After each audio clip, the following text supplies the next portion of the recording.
Let's talk about comparing ourselves. Interesting topic.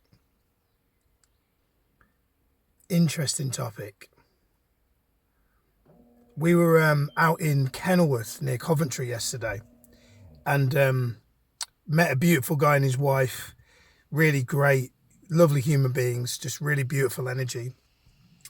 And I don't know why, but we got into the topic, me and his wife, about comparison. That's right. They know a girl who's an artist or something. She's well known. She's famous, right? And they're talking about how she is really big on social media about like really highlighting to people that she's not different or better or anything like that. Because she's really successful, right? I don't know who she is, but she's like national TV standard. Like people in England would know who she is, apparently. Anyway, that wasn't the point. The point was how the fact that she even needs to go on social media and talk about and like almost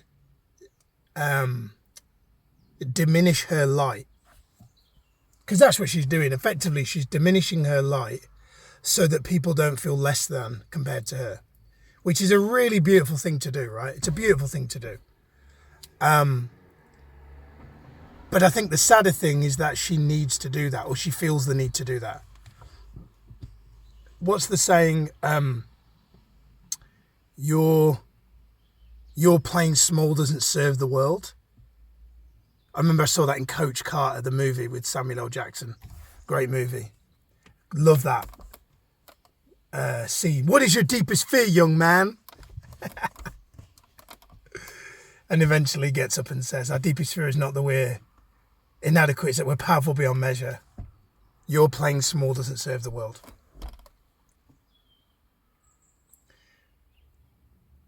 I've got this thing about comparison. So comparison and I have had a very, very intimate relationship. I have been a comparison addict for many years. And over the past couple of years, I've developed a really healthy relationship with comparison. If there's such a thing, right? And I want to kind of share with you why I now say a healthy relationship and what you can do to have a healthy relationship if you don't currently have a healthy... God, he's driving fast. If you don't currently have a healthy... I thought he was going to hit my car. If you don't currently have a healthy relationship with comparison, then this video might serve you. So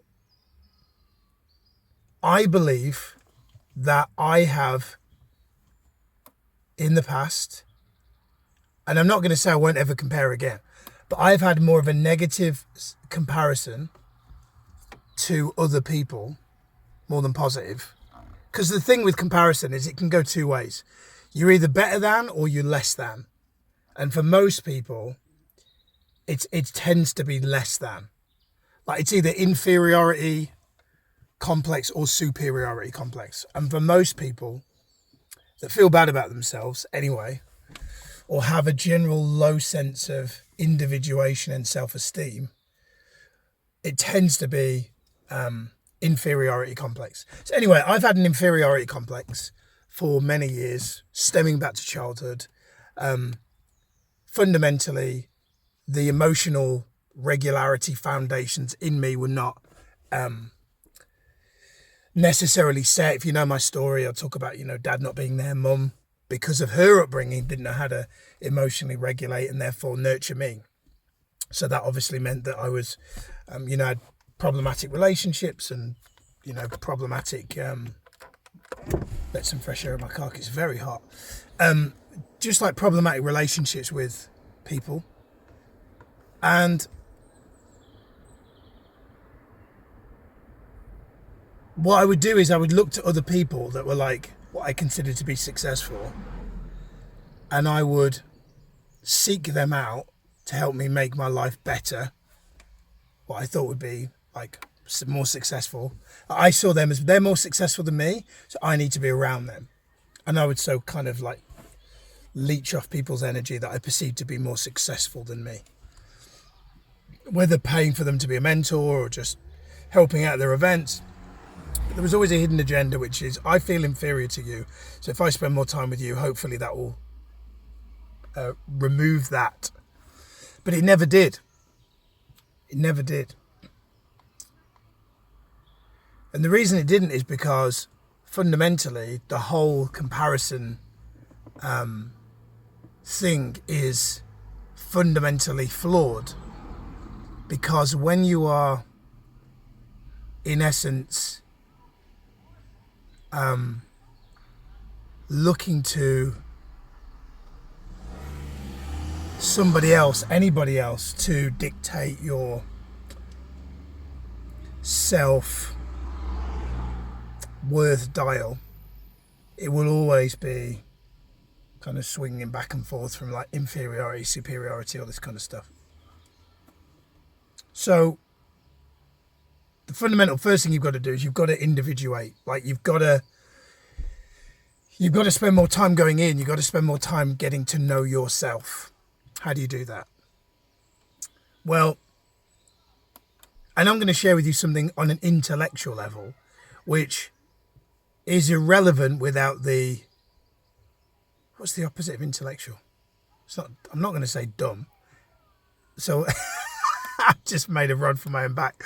I thought I was going to have like an opposite thing that was going to work and it hasn't worked. Oh, I should have thought that through before I got on camera. But I will share with you an intellectual level or like a surface level way to get out of this comparison thing. But before I do, the thing that's common sense but is uncommon in practice is you've got to spend more time individuating. I mean, you've got to spend more time getting to know yourself and love yourself. And the only way that I've found to do that is to connect to something higher than you. Like as in, you have to go higher than the worldly realm. Like you have to go higher than I. As in, who I think I am is, there is an identity level, which is like, I'm a man, I'm a son, I'm a father, I'm a dad, I'm a husband, I'm a business owner, I'm a nice person. Like all of that is just mental construct that I have created. And if my self-worth is like just linked to that, it's just like a passport. Like Miles Grant, Great Britain, passport number. But like it literally is like that surface. So you've got to go beyond that. And the only way that I've found to do that is through meditation. Because meditation gets you to a place where you're above your thoughts. Like Eckhart Tolle talks about below thinking, above thinking. So like below thinking is things like alcohol, drugs, watching movies, anything that gets you to go unconscious that fundamentally isn't healthy is below thinking. Which is why a lot of people do it, right? It's a lot of people drink alcohol because, which is really, really profound, because most people drink alcohol to fall below thinking, which is amazing because it's kind of like, if only people knew that what they were craving is to get out of their thinking level. Like it makes you think how many more people would be like meditating in the world and all that kind of stuff. Anyway, that would be my wish, that more people would be doing that stuff. Anyway, meditation's key, right? So meditation is key. Let's get that out of the way. Common sense, but it's uncommon in practice. You've got to do more meditation. Got to. In addition to that, so let me kind of share with you what I believe is like the worldly realm thing. I heard many years ago, I heard an interview from Michael Jordan, right? He said, he was interviewed and one of the ESPN broadcasters said to him, he said, Michael, you're like the best in the game, right? How is it, what have you done, or what's the difference that's made the biggest difference for you in terms of you achieving all you've achieved? God, I'm really hot in here. And he said, to the broadcaster, don't know his name, but he said, everybody else in the league is comparing themselves to me, as in to Michael, right?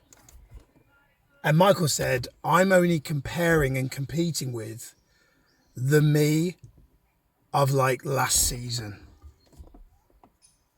She said, so all I'm trying to do is be a better Michael Jordan than last season. I remember when I heard that and I was like, that's powerful. Because as a kid, I used to run cross country for schools, my school. And my trainer, Dave, was always like banging on about personal best, personal best, personal best. You can only beat your personal best. Doesn't matter if you win the race, you just got to beat your personal best. And I remember thinking about it as a kid, like, surely my point is to win the race. But winning the race would mean that I beat someone else. But if I beat someone else and don't beat my personal best, then my ego will love it because I won the race, right?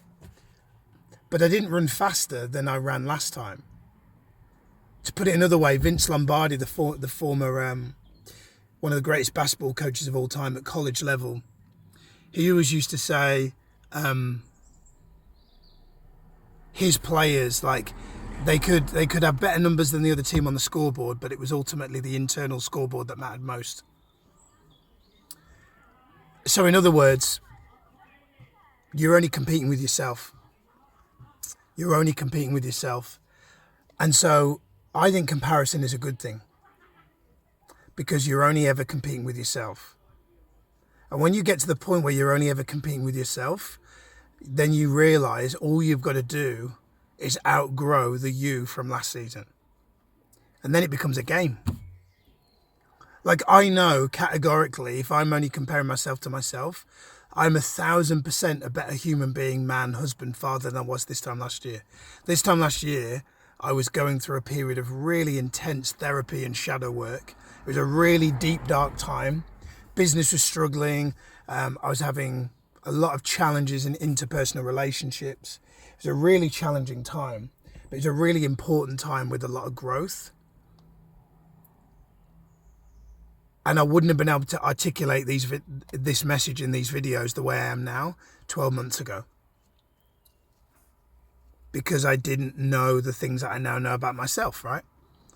So it's so important to realize that you are truly only ever competing with yourself. Make no mistake about it, just to kind of finish off, I think comparing to other people is good. It can be healthy, but only if you're using it as a leveraging point to grow. So like, for example, one of the things I'm going to be doing this year, which I haven't done yet, is YouTube ads. I've not done it before. So if I look at other people doing YouTube ads, I may compare myself and think bad about myself. But when I get in the game, this is the amazing thing. Often we only compare ourselves negatively to other people when we're not actually on the court. Because when you're on the court and you're giving your all and you're giving your best, you know, as long as you're giving your best, well, that's all you can do. My mum always used to say, you can only give your best, right? So I know that when I start, well, let's put it another way.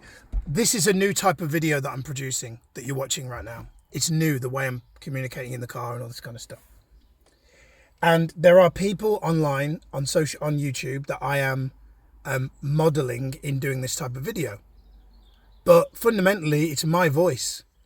So no one's, based on the fact that no idea is fundamentally original, every idea is a reincarnation of something else that somebody else has said, right? Go back to the dawn of time.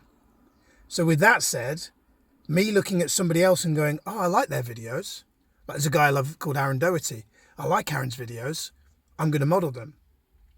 Now, I can't copy Aaron because Aaron and I are not the same person. We're completely different human beings. It'd be impossible for me to word for word say what he says in his videos. But I'm inspired to communicate and articulate my own version of my life and world through a modeling lens, but that is fundamentally me. And the fact that I've only been doing these type of videos now for about 2 weeks, I already feel like I'm in a zone where when I now see anybody else on YouTube doing great videos and producing great content, I now am out of a state where I was maybe even just a few months ago. I was comparing. And the only reason I was comparing is because I wasn't in the game.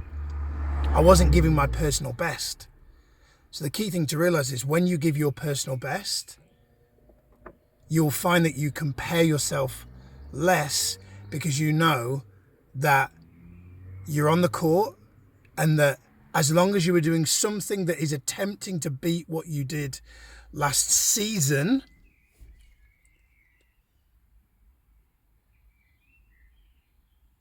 then you're always winning. You're always winning. Hope you enjoyed this one. Let me know your comments. Always appreciate them. Always like them. Always like to read them. I always read them. I'm going to get out of this car because it's hot. See you next time. Peace out.